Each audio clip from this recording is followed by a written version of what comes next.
guys are listening to and perhaps even watching the Confronting Christianity podcast. I say this because this is the first time that we are doing full video, done, clips and things up to this point. But as of season 7, which starts today, you guys can watch the podcast as well. And I'm here with my friend Karen Swallow Pryor. Karen, I'm always slightly jealous of your name. Like, Swallow Pryor is just really cool. I wish I had a cool middle name or second middle last name. Maiden name. It's very traditional. It's very 19th century of me to take my last name and make it a middle name, like Harriet Beecher Stowe and all of the other. Yeah. Oh, maybe I should go by Rebecca Beale McLaughlin, but I'm not. Anyway, Karen, for those who don't know her, is the award-winning author of On Reading Well, Finding the Good Life Through Great Books, and The Evangelical Imagination, How Stories, Images, and Metaphors Created a Culture in Crisis. She's a frequent speaker, a monthly columnist at Religion News Service, and has written for Christianity Today, The Atlantic, The Washington Post, The New York Times, and Vox. She's a research fellow with Comment, a founding member of the Pelican Project, a senior fellow at the Trinity Forum, and a senior fellow at the International Alliance for Christian Education. And this year, 2025 to 26, Karen is also the Carlson Scholar at Bethel Seminary. Karen, I always enjoy our conversations. But today, I'm particularly wanting to talk to you about the topic of your latest book, which I'm waving for those who are watching us, which is titled, You Have a Calling, Finding Your Vocation in the True, Good, and Beautiful. Karen, my guess is that everyone who is listening to us, regardless of how they would identify religiously, and I know we have a whole range of people from those who'd see themselves as serious Christians to those who aren't sure that they believe in God at all and sort of everything in between. My guess is that all of us would love to feel like our lives have a purpose in general, and that perhaps even our kind of working lives, conceived very broadly, have a purpose too. That whether we're religious or not, we probably all would love to feel like we are called to something, or we have a vocation in the sort of older language of that term. And the claim of your book is that actually we do. So do you want to give us a little starter on what you mean by this claim that you, a reader of Karen's book, have a calling? Well, spoiler alert, I actually argue and make this statement pretty early in the book that we have multiple callings over the course of our lives. And I think that's key because we might have this sort of romantic illusion that we have one great calling, or that calling is something that some people have, but others don't. But I'm kind of trying to make callings a little bit smaller, really, in a sense, and in that way make them more accessible and dignified to all of us, because the romantic ideas about calling are not so true and not so great. And in fact, the things that we are called to are often things, and most often things, that we don't even choose for ourselves. That's a central thesis of the book, is that a calling comes from outside us, and our passions and desires and talents and skills come from inside. And we do want to try to make them match up. And that's can be part of the process of finding our callings. And yet often we find ourselves called to things and to roles and to places and to people and to tasks that we're not of our own choosing. And yet we can find them and flourish in them, and even develop a passion for them after a while. So break that down for us a bit. You said that a calling comes from outside of us. It's not just sort of what I feel like doing or what I think I would enjoy the most, or even what I might be best at, but that it's something more than that. So where does this calling come from, and how can you justify that claim? In the book, I use the term calling and vocation interchangeably, even though we might use those words differently in different contexts, but they both really come from similar etymology, word histories. And so the word vocation literally means it is a calling, a vocalizing. So someone else vocalizes from outside and calls us, just like, in the old days when we would get a call on the phone instead of a text. We would get the call, or we might get the email from someone inviting us to apply for a job or fulfill a post or fulfill a role or get married or whatever the calling might be. And of course, we do. Again, ideally, hopefully, have those callings match up with the gifts and skills that we have, the passions we have. If we were doing a Venn diagram, we would draw circles where they might overlap a little or might overlap a lot.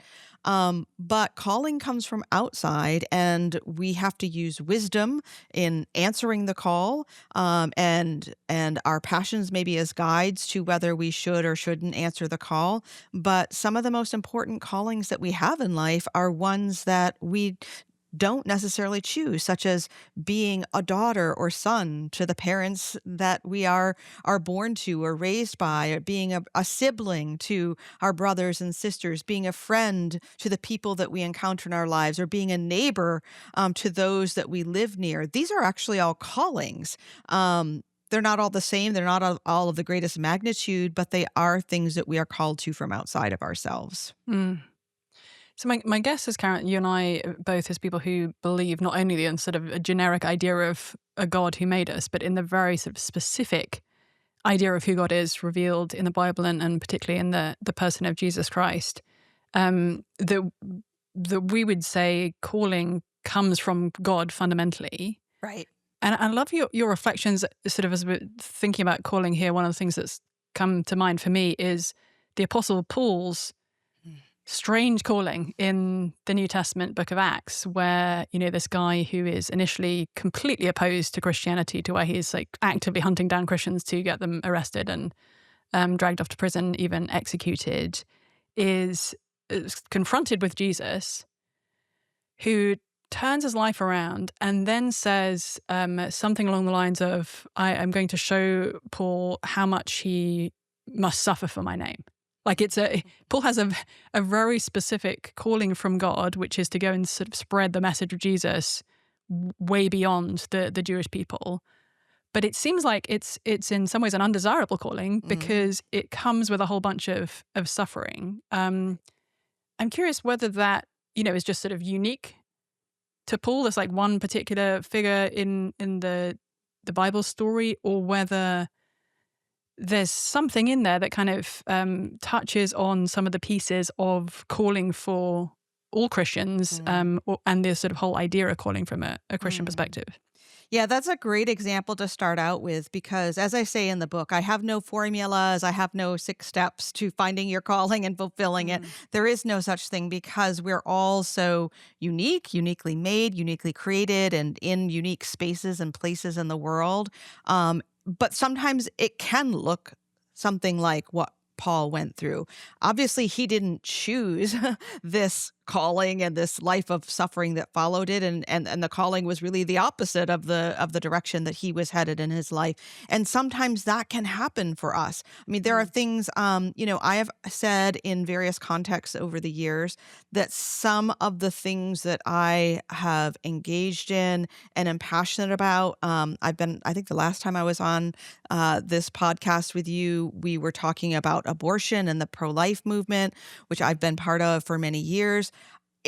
I can tell you, it is not something I would necessarily choose for myself. I didn't sit down one day and say, hey, I want to be an activist in this area.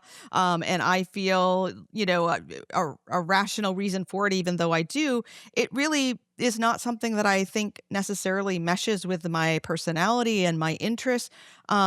But it does mesh with something about how I'm made and how God called me. And the same is true of just sort of being on social media and standing up for truth. It's the prophetic gift that I think I have, which I didn't choose and don't necessarily want, but I'm trying to lean into that calling. That kind of thing can be true for many of us, that it's not something that we would choose, but it's not always true. So I don't want people to think, oh, if I hate this thing or I'm suffering in this thing, that means I'm called to it.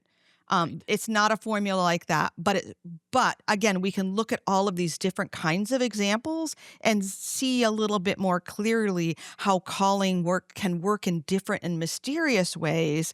And we just have to use wisdom and discernment and the resources that we have through our communities to help us to understand it if something is what we are called to do. Mm-hmm.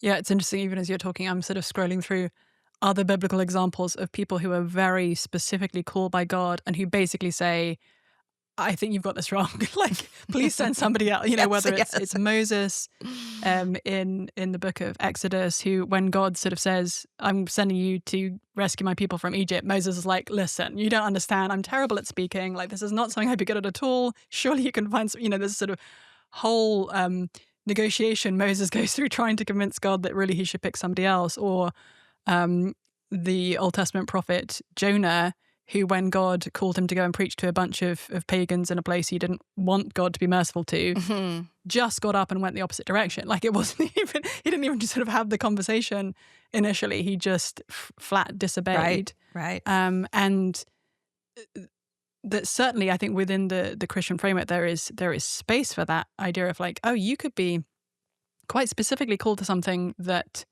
is really hard and that you feel utterly inadequate to do. Right. And, you would much rather God pick somebody else. You could even give the Lord a list of people who you think would be, much better candidates for this job than you are, and yet you're called to it. And at the same time, the reality from a Christian perspective is that we're not expecting to hear a voice from God telling us to do, to take this job or to move to that place or to engage in this kind of act. Like, that can happen, but that it's actually relatively rare, I think, to have that level of specific sort of revelation about our lives. So Karen, you said you don't have a sort of 5-step, way to discern your calling in your book, where you're claiming that everybody has a calling. So how might somebody go about discerning what their calling is if they are a follower of Jesus and they're thinking, I want to figure out what it is that I'm meant to be doing with my life, of all the various good things that I could be doing with my life? Right. Because, one of the things in sort of answering that question, I want to give some counter examples to those who are running away from the call that God has given them. We have the opposite trend in our culture today, which is to run towards something that we see other people doing, that we think, oh, I would like to do that. I want to do that. So I must be called to do that. And yet the calls don't come, right? The calling from outside doesn't come.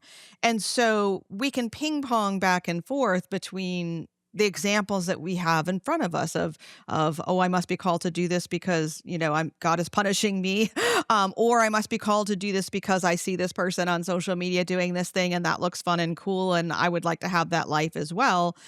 Those are two extreme examples, and the reality of finding our calling is, and this we'll talk about more later, but the short answer is pursuing the true, good, and beautiful, which is the second half of the book. But before we can even, focus on those, we really have to be in community. We have to be trying things. We have to be, to use the sort of stale cliche, but it's a true one. It's like kind of going through the doors, seeing what doors open, learning about ourselves. This is part of the true part. The truth part is knowing the truth about ourselves and knowing the truth about the reality of the work itself. Because again, we can be presented with so many false images of what work and calling look like and how someone else is thriving in that. And so we think that must be what we're supposed to do, when it may be that there are different truths about how we're made and the reality of our lives that we have to pay attention to in order to discover whether this thing that we see someone else is doing is necessarily a calling for us. So, it's really starting with the truth about who we are, where we are, what we're equipped to do, what the needs of the world are in the moment, and what the needs of the world are where we are, and trying things out and seeing if we do get the call. Mm-hmm.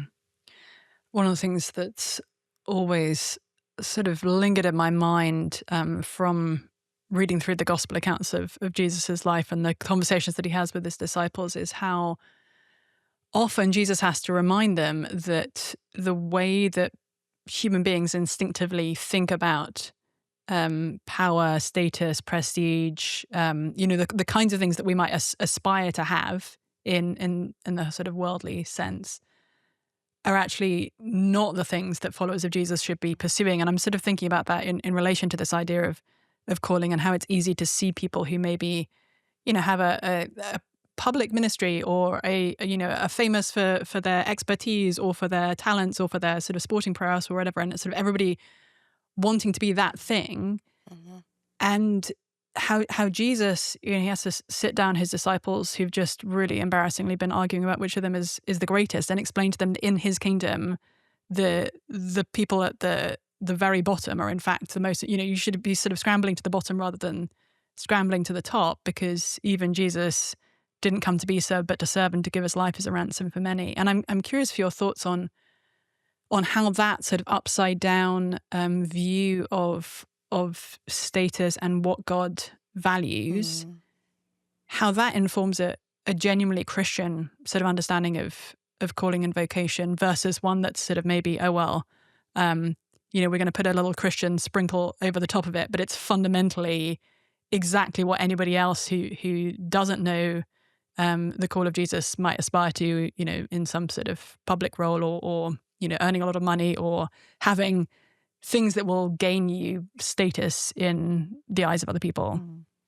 I mean, the calling of Jesus and the way that he articulates it and models it in the New Testament is very much at the root of what I'm talking about in this book. And I also, in writing this book, I'm writing in a very particular cultural moment. I mean, there are lots of books on vocation and calling out there. I mean, it was a big topic in the Protestant Reformation a few hundred years ago. Luther was writing about it, and lots of people since then have written about it. So I am writing for a particular audience prompted by some particular cultural excesses of our time. And one of them is, especially in having spent over 2 decades teaching college age students, is this mistaken idea, often promoted in the church, but let's be honest, often promoted, in the culture at large as well, that we're all supposed to do big, glamorous, dramatic things. And some people certainly will do those things.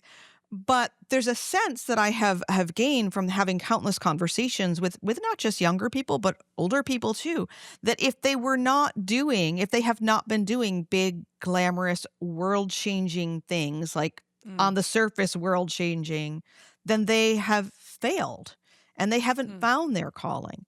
And that is so not true on its face, but also not true in terms of the economy and the vocation portrayed and modeled by Jesus. Right. And then on the other hand, we have people, striving to do these big things, dramatic things, because they think that's what they're supposed to do. But then on the other end of life, toward midlife or later in life, which I am, we can have people, and I've had countless of these conversations too. For example, women who have stayed home and raised their children, and now their children are leaving the nest or have left the nest, and they're looking back and saying, wait, what did I do with my life? Did I miss my calling? Because I didn't do something extraordinary that everyone knows about or is writing about or talking about.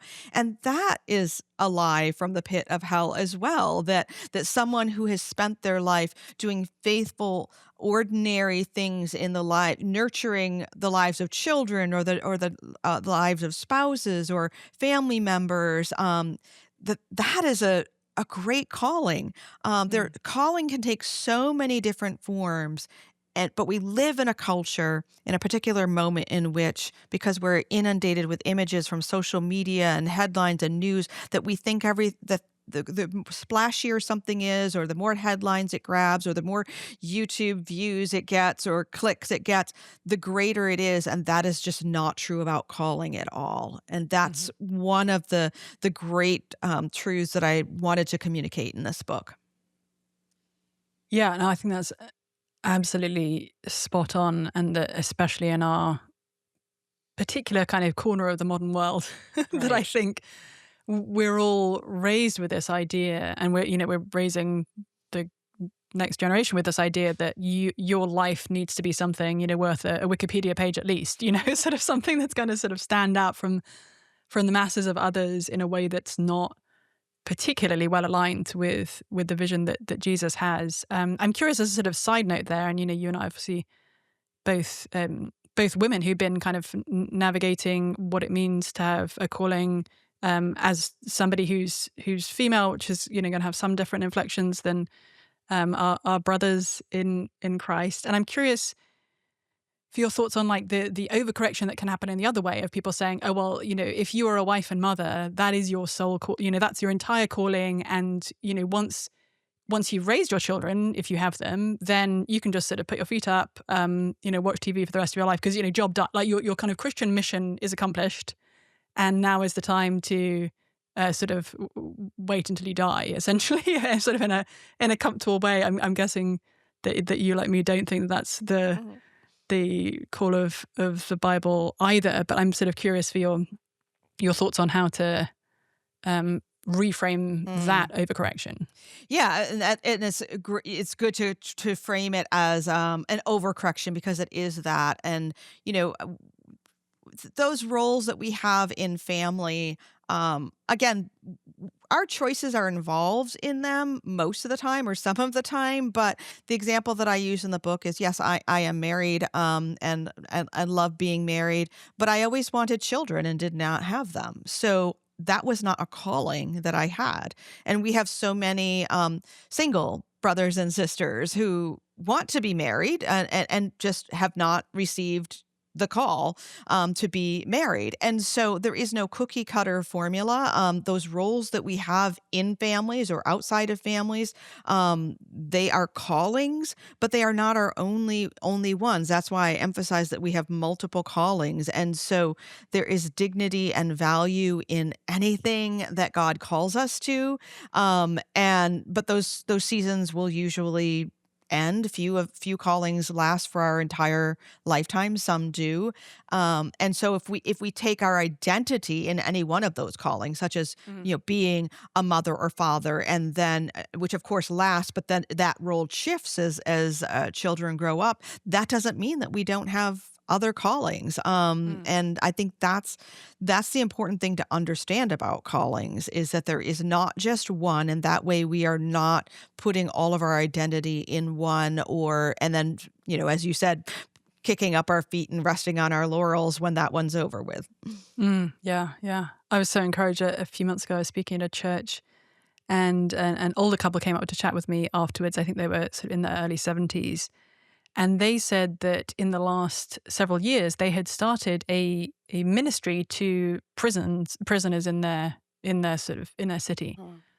And I thought, how fabulous, where many people in their kind of mid 60s think, well, I'm retiring, and whether it's I've raised a family, or I've finished a paid work employment period, and now is the time to put up my feet. These guys, as followers of Jesus, were saying, oh no, we have the years that the Lord is giving us beyond that, we're going to use to serve prisoners in Jesus' name. I was like, I love that is that. absolute life goals. Thinking again, sort of back to some of the New Testament pictures we have and texts that would be especially relevant to this, and this whole idea of service, because I guess there's an extent to which, especially in our modern world, we tend to think of vocation as like about me. Like my vocation, my calling is about my own sort of self-realization, my, me fulfilling my potential, me living my dream, whatever it is. And that actually from a Christian perspective, Right. it's sort of the opposite of that. And I love the moment in Paul's letter to the Colossians where he's talking at that point, especially to people who are living as slaves and really didn't, they weren't waking up in the morning and thinking, oh, I wonder what I would like to do with my life. They were given tasks that they had to do, probably mostly menial tasks, albeit there's obviously a big range of the kinds of things that people who are legally slaves were doing. And Paul says to Christians living as slaves, whatever you do, work at it with all your heart as working for the Lord and not for men, and that actually from Jesus you will receive an inheritance for the work that you're doing. So maybe that's sweeping the floor.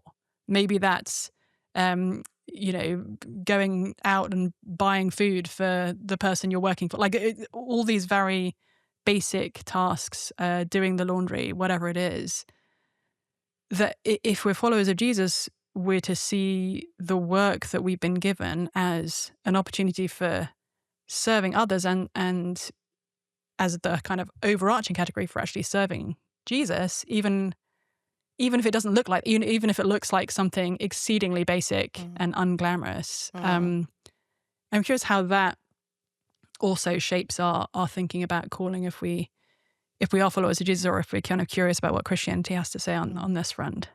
Yeah, and this is why I draw so heavily on the Protestant reformers, because they really emphasized the biblical idea that that God created us to steward creation and to serve one another in the work that we do, going all the way back to the Garden of Eden, even before the fall, that he created us in his image. And because he is a creator and a worker and a gardener and made all the things and cared for all the things, and then when he created man and woman, invited us into that work with him, which gives us an idea of work being good, which is a sharp contrast with a lot of the with other early ancient religions' views of work and the gods and their relationship with humans.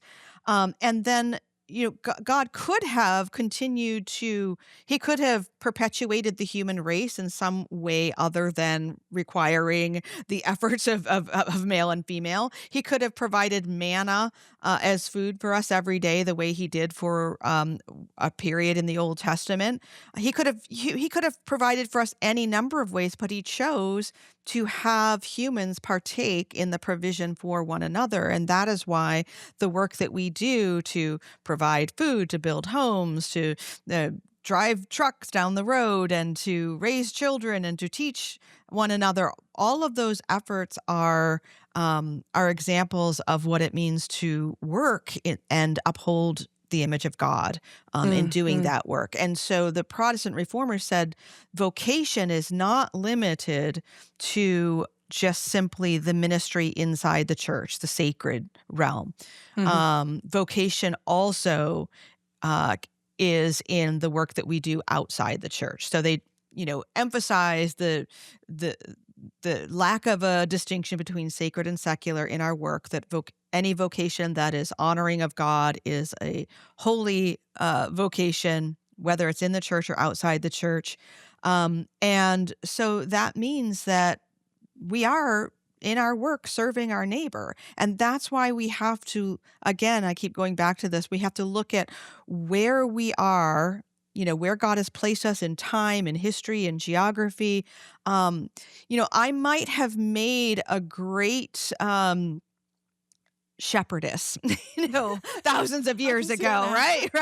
I might have been, and now that there still are shepherds out there in the world, but where I live in America in the 21st century, it's not likely that that's going to be my vocation because of the time and place I live in. So I can pine all I want to have been a shepherdess, but the chances are pretty good that I'm just going to be something that is much more in line with 21st century American culture. And so there is less need for shepherdesses where I live and when I live. And so the same can be true even of things that are more of our time. Something I hit on in the book is, we happen to live in a time, and this world well, where, there are a lot of influencers and writers and podcasters, so many, that we might even say that the market is flooded with them, which actually means that the need maybe isn't so great as it was 10 or 20 years ago. And so that even someone who might be good at it or, have the skills necessary might not make it just because of the economic realities of our time.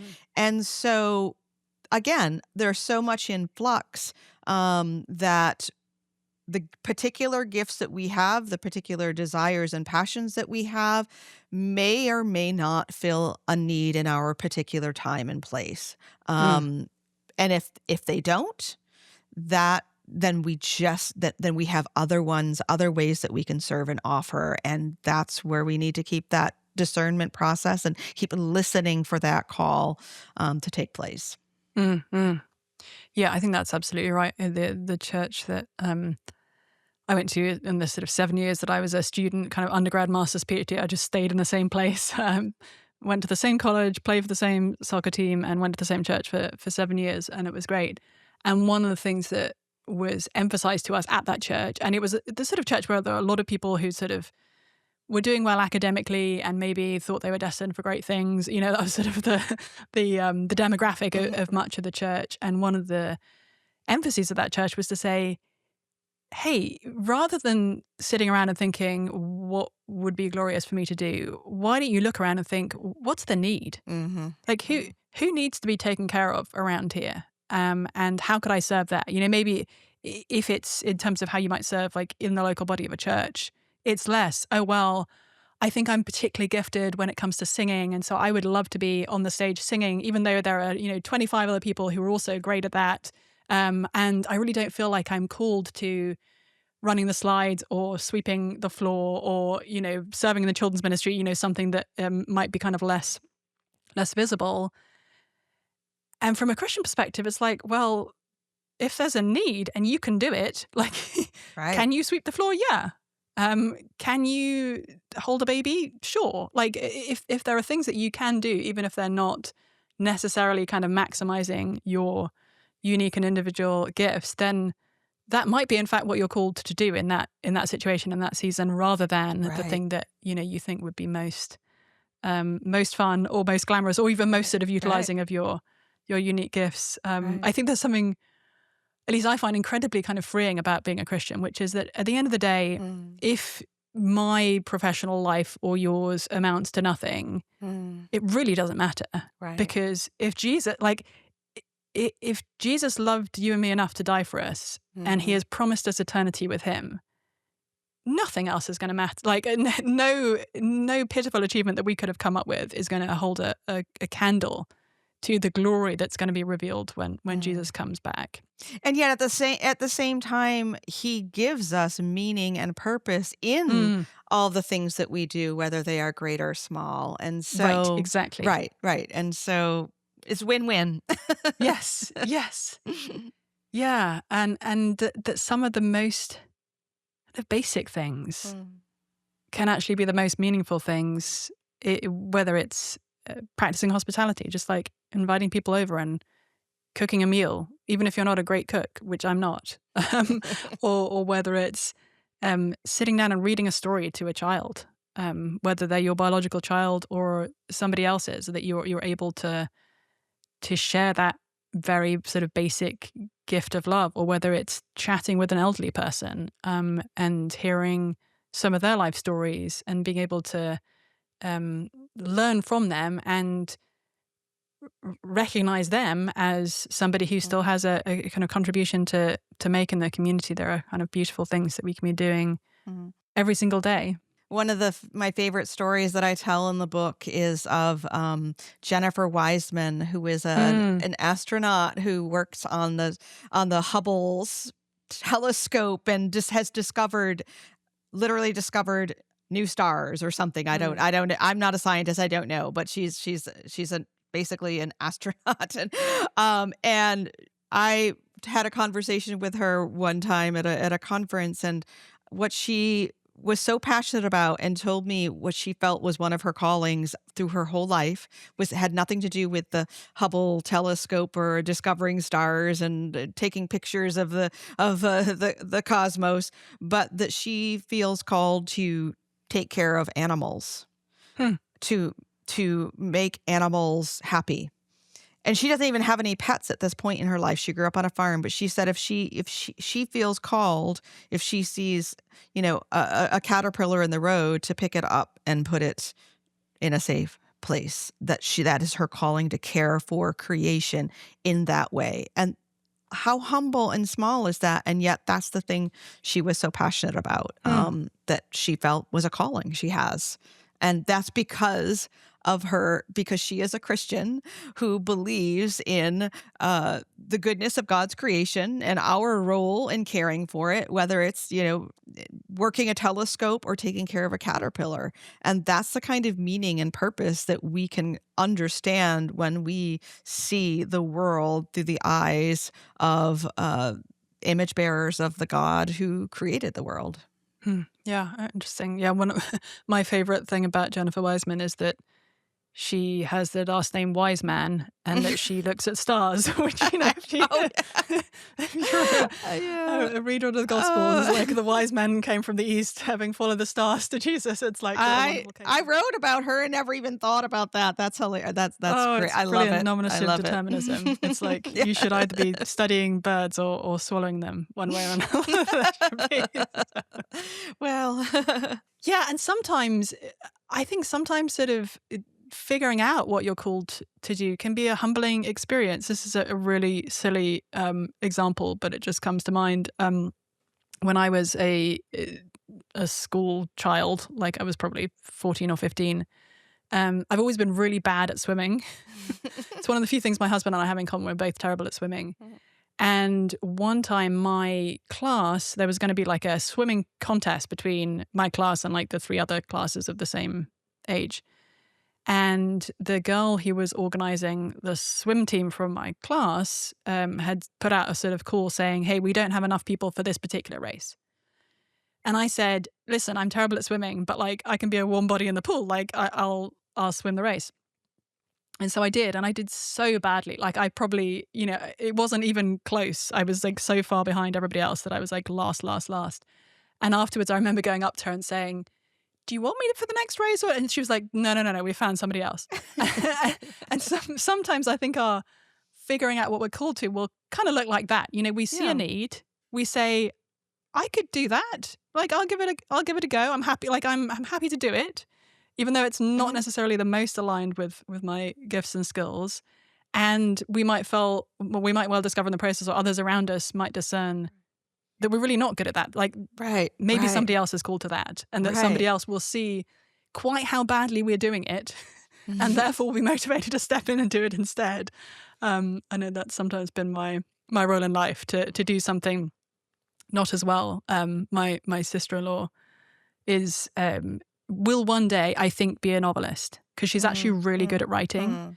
And she has for years been sort of editing other people's work and, working in various ways behind the scenes. And I keep sort of taunting her. I keep saying, you've read my books and you know that you can do better. Like, you and I both know that you can do better. So why didn't you do it? And yeah, sometimes we need the taunt.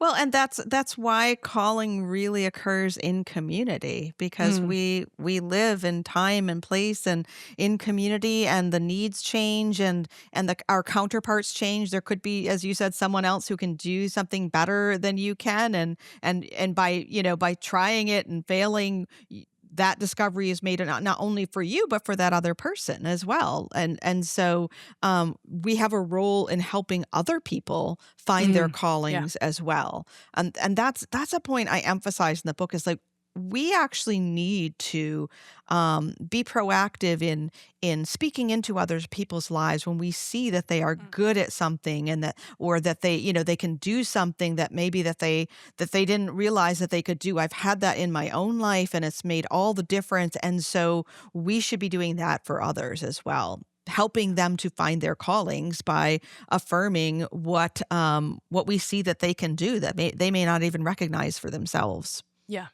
Yeah, and there's actually so much joy to be found in that. I may have told you this before, Karen, but our mutual friend Rachel Gilson, who listeners to the Confronting Christianity podcast may have heard me chat with her before. She won't listen. She never listens to podcasts. But when I first met Rachel and I heard her story of how she became a Christian, and I sort of, in conversation with her, got a sense that she's exceedingly smart, very funny, very good with words, my immediate response was, oh, you actually need to write a book, and you need to be giving talks about Jesus and questions of sexual ethics. And her immediate response was, absolutely not. Like, no way. I'm not doing that. Other people are doing that. And it's, like, this is not what I'm going to be doing. And I had to be like, somewhat brutal with her. I mean, she sort of looks back on it as me basically kind of drop kicking her into this kind of ministry because she didn't want to do it. But it actually really was something that she was called to, and I think still is called to. And sometimes, as you say, our role, like part of our calling, is actually going to be helping other people figure out their calling, whether or not it's what they're looking for. Right. Yes.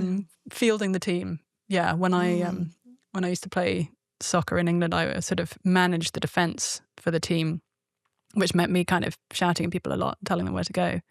And I sometimes sort of think about my role in some of my friends' lives a little bit like that, of like, okay, this is where I need you to play, like, because I can see that you can do this, and this is how we need to move things forward. Karen, last question for you. So the subtitle of your book, Finding Your Vocation in the True, Good and Beautiful. I'd love to hear your thoughts finally, and for our listeners to hear them, on that beautiful piece, because I think maybe true and good are kind of more intuitive. Right. But what's beautiful about? Yeah. So interestingly enough, another etymological connection is that the word beautiful, at least in some of its histories, which can be disputed, but is also related to the word call. So beauty in that sense literally calls us, it draws us. And of course, we know as Christians that God is himself beautiful. He's the source of the beautiful, and the classical understanding, both in the church and even before the church, is that beauty draws us to this itself. It is something that is transcendent, something that is outside of ourselves, and something that we are attracted to and drawn to, and not just beautiful people, although that's included, but the beauty of nature and art and music. And it pulls us outside of ourselves. And even though our sense of the beautiful is distorted and fallen, and even though and corrupted in many ways, we still were created to love beauty, to be drawn by it, to be drawn to its source. And so what I try to do in the book is explain how, I basically cite Aquinas and his famous 3 properties of the beautiful, which are integrity, proportion, and luminosity. You can think about a painting and think how a great masterpiece would exhibit those 3 qualities. And think about how in our ordinary everyday work, we are cultivating and creating beauty if we are approaching that work in the entirety of our lives with correct proportionality, with integrity, and if we are bringing illumination to the world and to others through our work, whether that's balancing a checkbook or making a spreadsheet or some kind of a coding. I did a podcast talking with tech people who do coding, and they actually said how their codes need to be like simple and clear and elegant in order to be good. And so if you're homemaking or speaking or preaching, so much of the kind of work that we do can be and should be illuminating, to bring light into the world. And that is a way of pursuing and bringing beauty into the world through our work, through our callings. And the ways we can do that are infinite. And I think if we put that before us, we will find some of that meaning and purpose in even our ordinary work that perhaps, has escaped us until now. So if we're pursuing the beautiful in our work, then we are doing what we were called to do. Oh, how interesting. A fun fact, I'm working on a book at the moment where one chapter is looking at how Christianity is the foundation for women's rights. And one of the things I've been reflecting on is how in the New Testament, there are 0 references to women's physical looks as like a thing that should be, in a sort of positive sense of like something to aspire to. There's like, maybe one warning about not overemphasizing your appearance versus your sort of inner appearance as a woman. And there's one time a woman in the New Testament is referred to as beautiful, and that is when the woman who's disclosed as being Mary of Bethany pours expensive ointment on Jesus' feet. And when Jesus is defending her, he says, she has done a beautiful thing for me. And it's nothing to do with like how she looks physically. We have no record of how really any of the women who we meet in the New Testament look physically. We have no record of how Jesus looked physically, or like any, there's almost zero emphasis on what we immediately think of when we think of beauty in general, and especially when we think of beauty when it comes to women. But there's an emphasis instead on beautiful actions and living a beautiful life versus sort of trying to cultivate a particular conception of externalized attractiveness that carries currency in your particular kind of cultural context.